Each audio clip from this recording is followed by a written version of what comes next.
मेरे साथ इस वक्त बिहार के पूर्व मुख्यमंत्री और हम पार्टी सुप्रीमो जीतन राम मांझी मौजूद है बातचीत करने के लिए। दिल्ली आए हुए हैं आप, लेकिन सवाल बिहार से होगी कि आप चूंकि सहयोगी पार्टी हैं, क्या चल रहा है जेडीयू में? उपेंद्र कुशवाहा की ये जो लड़ाई है, पार्टी के अंदर मतभेद और मनभेद दोनों हैं, ये कितनी लंबी खिंचेगी और क्या इसका आप नतीजा देखते हैं सहयोगी पार्टी होने के नाते?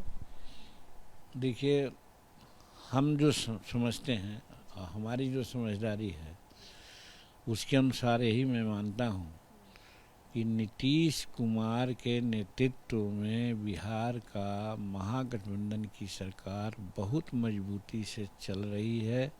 हर काम को, हर फ्रंट पर वो सफल हो रहे हैं। रही बात, कुछ लोग कुछ अपेक्षाएं रखते हैं, या हो सकता है कहीं न कहीं कोई बातें ऐसी हुई होगी कि अंतराल में आपको ये पद दिया जाएगा, आपके साथ ये बातें होगी, और वो चीज़ अब समझ में नहीं आ रहा हो। खास करके नेतृत्व का मैं खुल करके बोलता हूँ कि नेतृत्व का सवाल है। नीतीश कुमार जी ने कह रखा है कि 2025 का महागठबंधन का चुनाव तेजस्वी प्रसाद के नेतृत्व में होगा। इसका मतलब है कि सूनर और लेटर या 25 के पहले तेजस्वी प्रसाद बिहार के मुख्यमंत्री होंगे और नीतीश कुमार कुछ अपना अलग असाइनमेंट लेंगे।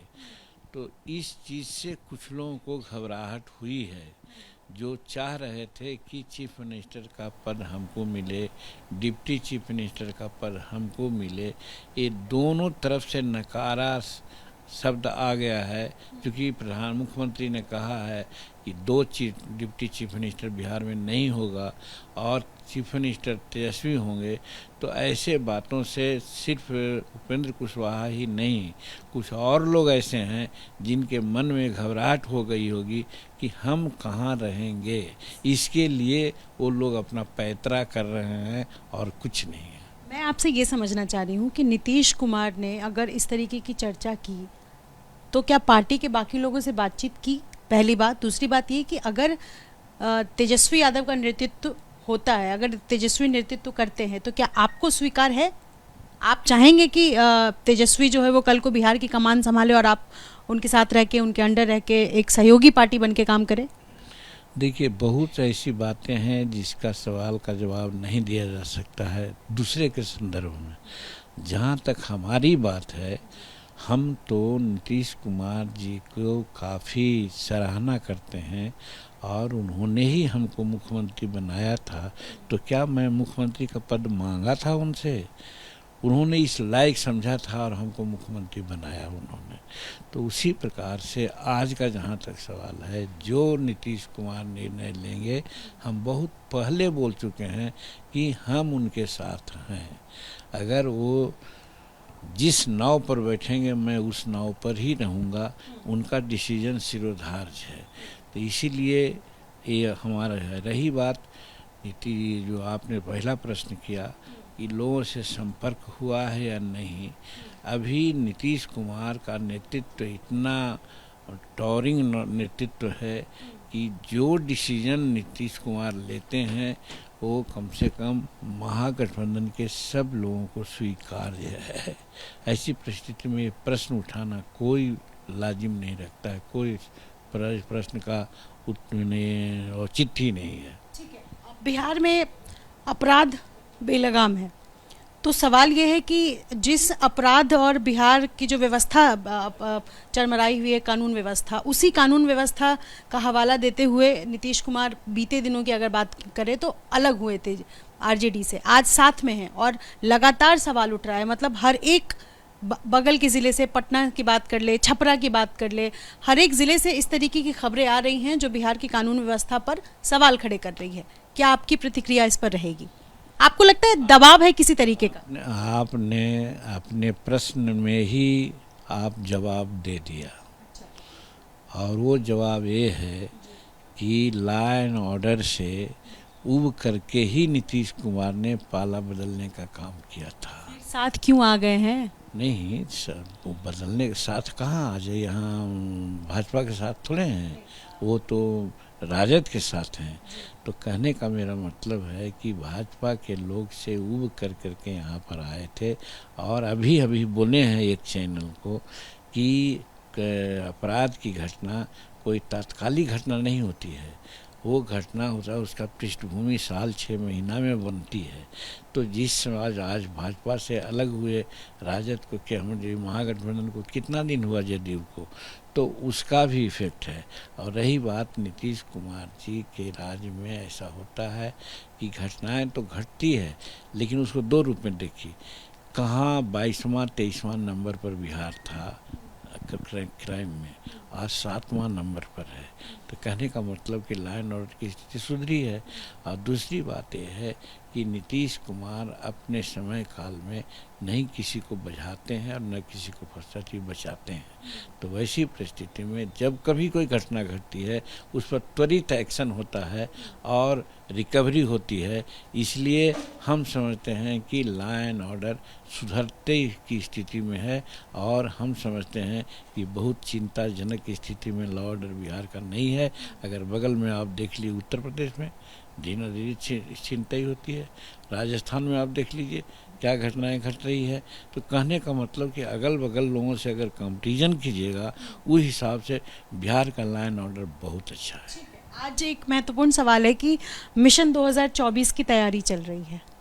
शरद पवार की मुलाकात हुई हालांकि इनसे अखिलेश यादव से, लेकिन सवाल ये है कि क्या तीसरा मोर्चा भी बन सकता है। और दूसरा एक इसमें साथ में मैं जोड़ना चाहूँगी कि विपक्ष मतलब क्या, क्योंकि विपक्ष में बिखराव है। आपकी प्रतिक्रिया क्या रहेगी, कैसे देखते हैं आप? आपको लगता है कि तीसरा मोर्चा बनेगा और तीसरा मोर्चा अगर बनता है तो क्या इससे मोदी को हराना मुश्किल है? देखिए, हम कोई बहुत बड़े नेता नहीं हैं जो नीति पूर्णमूलक बात को हम बोलें। एक साधारण कार्यकर्ता के रूप में मैं महसूस करता हूँ कि मोदी जी जिन मुद्दों को लेकर के आए थे उन मुद्दों को 8 वर्षों में समझिए कि एकदम फ्लॉप के रूप में हमने देख रहा है। सबसे पहले बेरोजगारी की बात आप लीजिए। उन्होंने कहा था कि हर साल 2 करोड़ लोगों को हम नौकरियां देंगे, तो आज आदमी 16 करोड़ लोगों की तो नौकरी होनी चाहिए थी। आज कितने की नौकरियां हुई है? एक चीज़। दूसरी, महंगाई को कर्व हम करेंगे। महंगाई की स्थिति आज बेनतहा बढ़ा हुआ है, गरीब से गरीब लोग उसके चपेट में हैं। और एक जीएसटी का जो भूत है उससे एक मजदूर कमाता है 200 रुपया, उसको भी जीएसटी देना पड़ता है। तो इस तरह से नरेंद्र मोदी जी की सरकार गरीब से गरीब लोगों को भी खून चूस रही है। ऐसी परिस्थिति में इनके खिलाफ एकजुट होना समय की मांग है।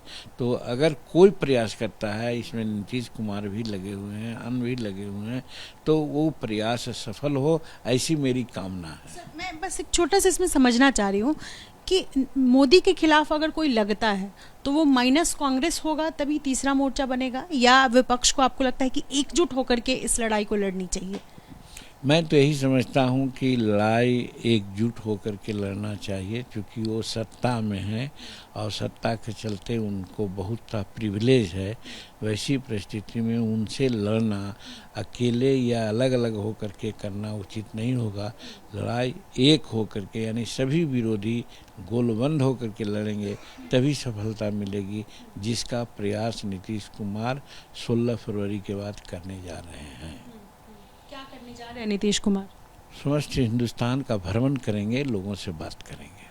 आपको लगता है कि नेतृत्व तो उनके पास रहेगा, उनको नेतृत्व दिया, क्योंकि तकरार है अरविंद केजरीवाल, ममता बनर्जी या तमाम जो दिल्ली सरकार, मतलब दिल्ली में जो आम आदमी पार्टी है या टीएमसी के पास बात कर ली जाए तो इन सब पे तकरार है। तो इस पर आपको लगता है कि नीतीश कुमार के नाम पर विपक्ष एकजुट हो पाएगा? देखिए, राजनीति संभावनाओं का खेल होता है, कहाँ क्या हो जाएगा कहा नहीं जा सकता है। लेकिन ओबियसली अगर कहा जाए तो नीतीश कुमार नेतृत्व के रेस से अपने आप को हटा लिए हैं। उनका कहना है कि हम प्राइम मिनिस्टर के रेस में नहीं हैं। तो ये प्रश्न उठना ही गलत है। जो होगा सब मिल करके उसमें तय करेंगे कि कौन वायबल कैंडिडेट हो सकते हैं जो नरेंद्र मोदी जी को पटकनियाँ दे सकते हैं। एक और सवाल है, जब 16 फरवरी के बाद भ्रमण पे जाएंगे नीतीश कुमार, तो ऐसा संभव है कि अभी ही तेजस्वी के हाथों में कमान दे दी जाए? अब ये मैं नहीं कर सकता हूँ, ये नहीं मैं नहीं कर सकता हूँ, ये हमारे लिए बहुत गलत ये प्रयोग होगा। ये नीतीश कुमार जी खुद कॉम्पिटेंट हैं और उनकी हर बात को लोग मानता है, मैं भी मानूंगा जो डिसीजन वो लेंगे वो। तो आप अपने आप को छोटे भाई के तौर पर देख रहे हैं इस पूरे प्रकरण में? नीतीश कुमार के भाई के तौर पर या सहयोगी दल के तौर पर कैसे देखते हैं आप अपनी पार्टी को? सबसे छोटा, हम तो सबसे छोटा, हमारी औकात बहुत कम है, मैं मानता हूँ। जनता में भले हमारी पैठ है, जनता हमको मानती है, लेकिन जहाँ तक नंबरिंग का मामला है तो मात्र हम एक एमएलसी और 4 एमएलए का मालिक हैं, इसलिए हमारी औकात बहुत सीमित है। शुक्रिया बातचीत करने के लिए। तो जीतन राम मांझी स्पष्ट तौर पर ये कह रहे हैं कि 16 फरवरी के बाद नीतीश कुमार भ्रमण पर तो निकलेंगे, लेकिन विपक्ष को अगर गोलबंद होना, अगर पीएम मोदी को यानी 2024 का मिशन पूरा करना है तो उसके लिए मोदी को हराने के लिए गोलबंद होना होगा। फिलहाल ये बयान जीतन राम मांझी ने दिया है अपने सहयोगी प्रवीण दीक्षित के साथ। निधि श्री, एबीपी न्यूज़, दिल्ली।